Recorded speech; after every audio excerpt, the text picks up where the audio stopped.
Say yes to new beginnings. Yes. Say yes to new standards of excellence. Yes. Say yes to engaging reportage with a difference. Yes. Introducing Yes International Magazine. The time to say yes to your dreams and aspirations is here.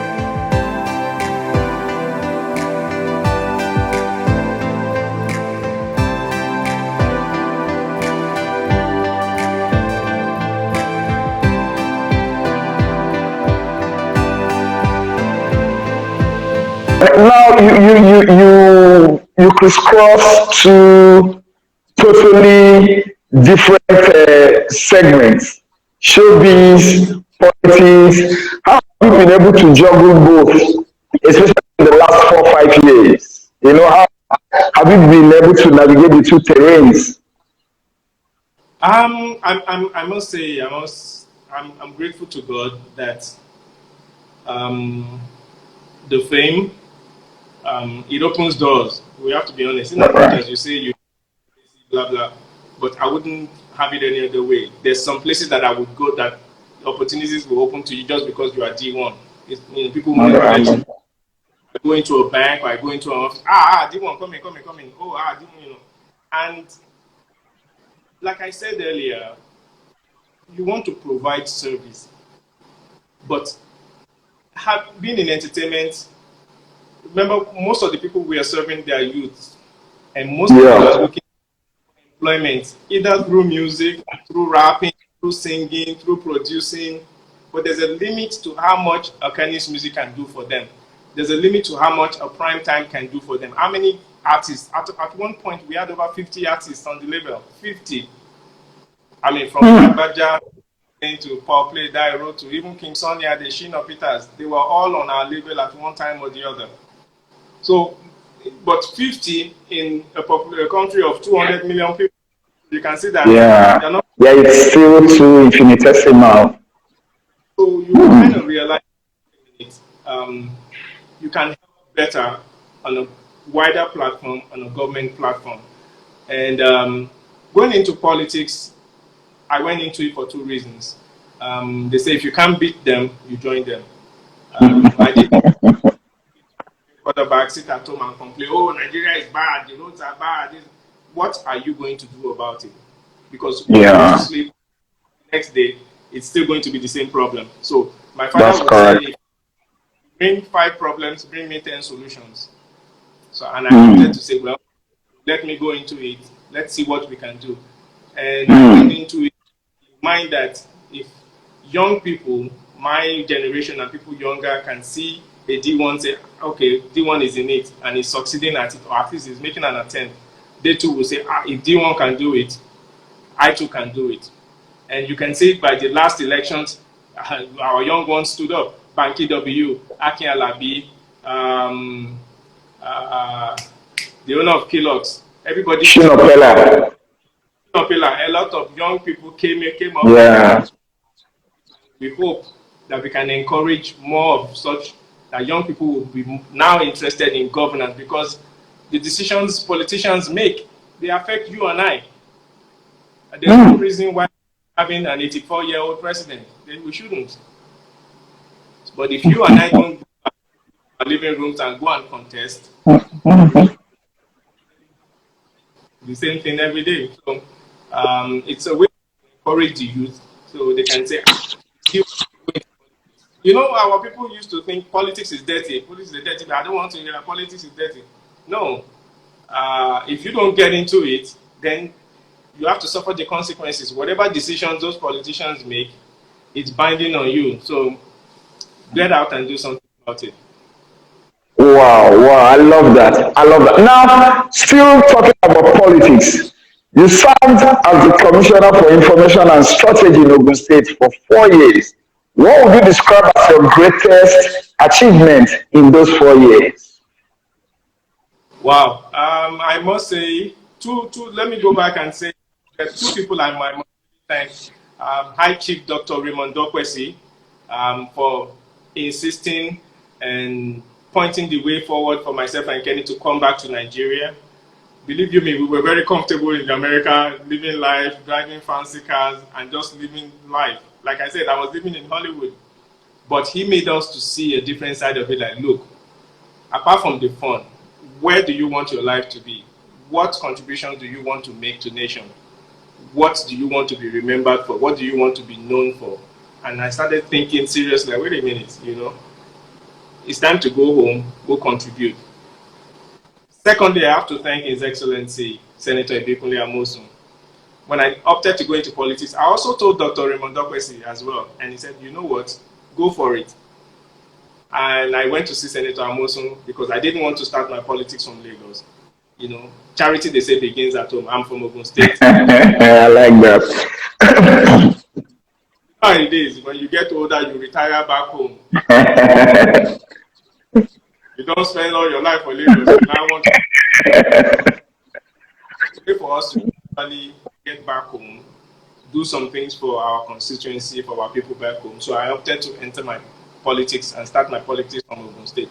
And His Excellency Senator, then Governor Ibikunle Amosun, welcomed me with open hands, showed me the ropes, pointed me in the directions to go. And we went out, we campaigned vigorously. My local government, Odobolu, had never been won by progressives for over 16 years. And we delivered that to the APC in 2015 for the first time in 16 years. And for that, I was invited to join the cabinet of Senator Ibikunle Amosun as a commissioner, and I'm very grateful for that. Yeah, what specific thing, the most remarkable thing that you did as a commissioner in that or in those 4 years? Wow. Look, I have to put it this way. I'm grateful for those 4 years, and it's continuous. I didn't go into politics just for those 4 years. I'm still in it. I'm still very much in it. I contested. I like that. I'm not in it. I'm in it for the long haul, like I will always say. Yeah. Made quite a few changes in the Ministry of Information and Strategy in Ogun State. Maybe you say the highest one being bringing OGTV onto the international platform of DSTV. Now, all over the world can catch news.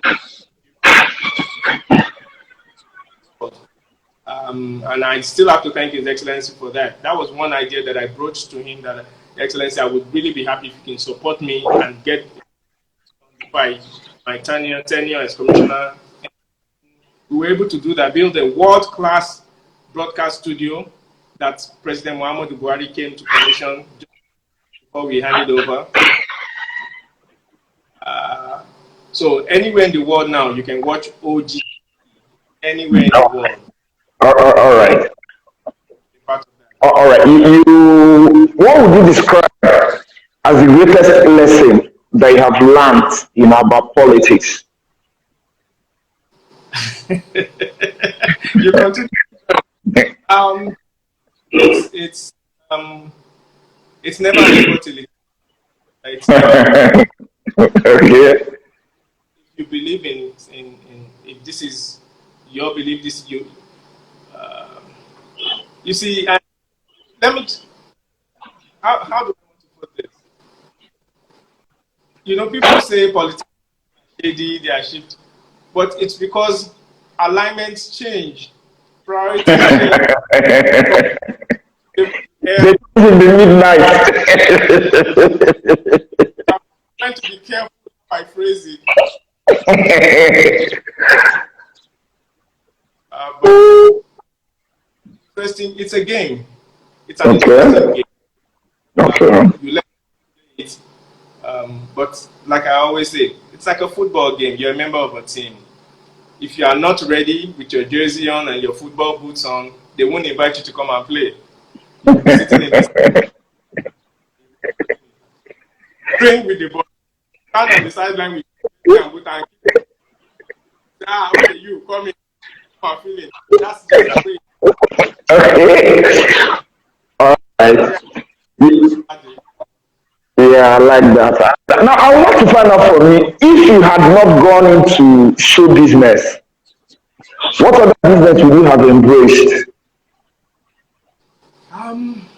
I've, to be honest with you, done just about most of the things that I've wanted to do with my life. Um, I was a teacher um, prior to me moving to Nigeria, and one of the reasons I did that, I made a promise when I was younger. When I was a bit younger, I was wayward, you know.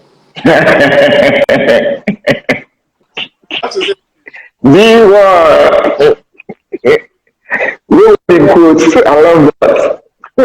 but my parents didn't give up on me. My parents always said, you are going to amount to something in this life. You are going to. As a matter of fact, the way I ended up in America was not to my doing. My father got my car, packed my load. One day just came back and packed you. You are going to America tomorrow.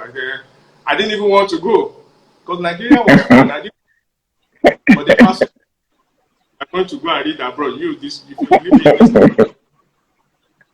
So, but I had a teacher then.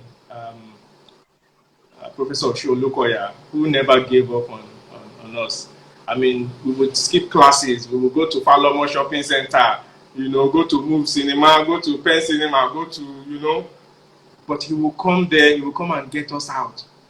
I mean, one day he caught us at one booker, we were eating and smoking cigarettes. So when we saw him, we started, oh, don't run, sit down, sit down. He said, told the mama to bring us more cigarettes. He said, everybody smoke, keep smoking. We smoked till we were tired. He said, are you tired of smoking now? Now you see that smoking. So he would advise us that, look, all these things that you think is exciting now, when you are an adult, you will do it, you'll be tired of doing it. And the man changed my perspective and attitude towards education.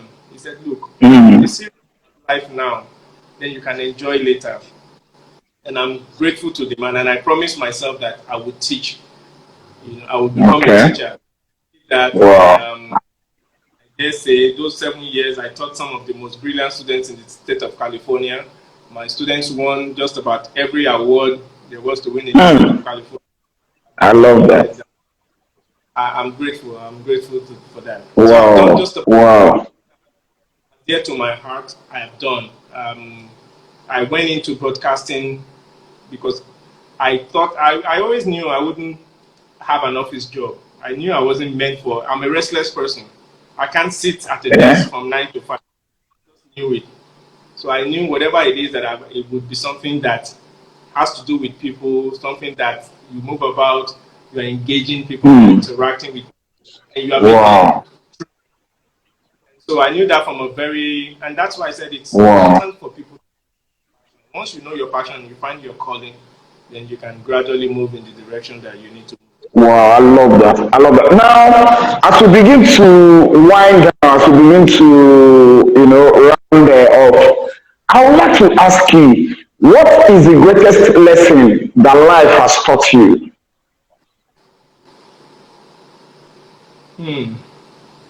The greatest lesson. Wow, I'm still learning, Azu, to be honest with you. I'm still learning.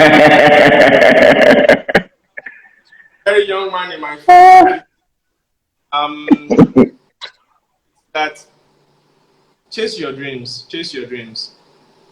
Chase your dreams. I love that. Don't listen to the naysayers. Once you have a dream, start chasing it before you start sharing. You know, my father would say, and I keep saying my father. My father said a lot of things. If you cut your finger, why are you showing it to the carpenter? Take it to the doctor. So only share your dreams with people who would appreciate or encourage you. Don't share your dreams with people who will kill your dreams. You know, when we came to Nigeria, we said, we want to do 24-hour radio. We want to do AIT jams. We want to do this. There were a lot of people that said, our American boys in the day, what is not that? When we started to wear, and they said, you are dressing too much American. They didn't. Eventually, sponsors came and started paying. We were being paid like 500K to wear those clothes every week. So when you have new ideas, when we started going to the Grammys, people say, which one is Grammy self? And which one is this? But look at it now. The Grammys is in Nigeria, Halloween. So when you have ideas, when you have something, don't listen to the naysayers. Chase your dreams, and most importantly, keep it quiet until you achieve it. Most people, when Wow. they're on social media, they start, and then they attract dream killers. All right. All right. Now, yes. Now, that there's no arguing the fact that God has been nice to you. What more do you want from God? What is that thing that you still want from Him that He hasn't yet done? As with my brother, there's a lot I still want to do. I want God to grant me, and I know He will because He has accepted. I want Baba God to grant me long life. Okay. To be 95, I want to be 96, 97, 98, in good health. Yeah. In good, not to be a liability to my children or to anybody, but I want to live long as well. And that's why I take care of myself, I eat right, I exercise. But I want to live long. I want to be mentally alert in old age. Because I believe I still have a lot to offer humanity. I have a lot to offer my country. I still have a lot in this head that I want to disperse. I still have a lot I want to achieve. So I pray God gives me long life and good health. Well, I love that. What has been the worst decision that you have taken in your life? The worst decision that you have taken in your life? Hmm. But I try not to put negative connotations to things that happen to me in life. You just take it as learning steps. You've learned which road not to go down. Um, ah, Worst decision I've made in my life? I don't know. I'm probably getting divorced the first time around. But then again, God has his reasons for everything. The person I'm currently married to, I love dearly and has done wonders in my life. Um, so like I said, I wouldn't say worst decision, but a learning. At that time, I was young, probably not too serious, not too committed. So I've learned a lot. I've matured. I've grown in age. All right. What would you describe as the best decision that you have taken in your life? The best decision ever that you have taken here. I would say the decision to pack and move back to Nigeria. Honestly, Okay. it was a big decision. It was very tough because at the time I was married and I had a young child. So leaving them behind in America, packing my load, leaving a good job, a good income, and coming back to Nigeria in uncertain times. It was a very big decision. It was a very big gamble because people thought, why would you come back to Nigeria? Why? For what? As a matter, people even thought Kenny and I were deported because everybody was trying to get out. That was the time of Andrew check out. Everybody was getting out. Why are you coming back to Nigeria? But I'm glad that I made that decision to come back home and contribute my quota, and God blessed that decision, and I'm very happy and glad that I did. All right. Now you have dealt with a whole lot of artists. Of all the artists that you have dealt with, which of them, or who among them, were you able to strike, a fantastic relationship with, and why? Um, I, Let me say three: King Sonny Ade, Okay, okay. um, his fatherly maturity, his kindness, his humility. I mean, when King Sonny Ade sees you now, he will say yes sir to you. Yes sir, yes sir. So at 70 years old, and is a world star, is calling somebody like me. Who am I to say, oh, I'm D1 and start gallivanting? Second person is Lagbaja. Lagbaja swims against the tide. You know, when everybody's going this way, Lagbaja goes this way. And he's been very successful at it. He's adamant about that. This is what I want to do, and he chases it. Then Two-Face Idibia. Two-Face, when you talk about God-given talent, and somebody who doesn't take that talent for granted. We've gone through a lot of people that are talented but waste the talent. Two-Face doesn't take his talent for granted. He continues to push, he continues to be relevant, he continues to invest in that talent because he knows there's a reason why God gave it to him. Those three, Two-Face stands out, and we continue to have a very, very good relationship. We had some fantastic times. We had some big moments in the entertainment business.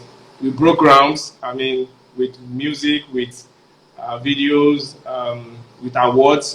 Through Two-Face, we brought the first Intercontinental Award to Nigeria through MTV, with MTV base. It was the first African artist to win an international award. I mean, people had been nominated before. King Sunny Ade had been nominated for Grammy several times. Femi Kuti had been nominated, but Two-Face was the first to win an MTV award. Wow. So, Wow. Yeah. I love that. I love that.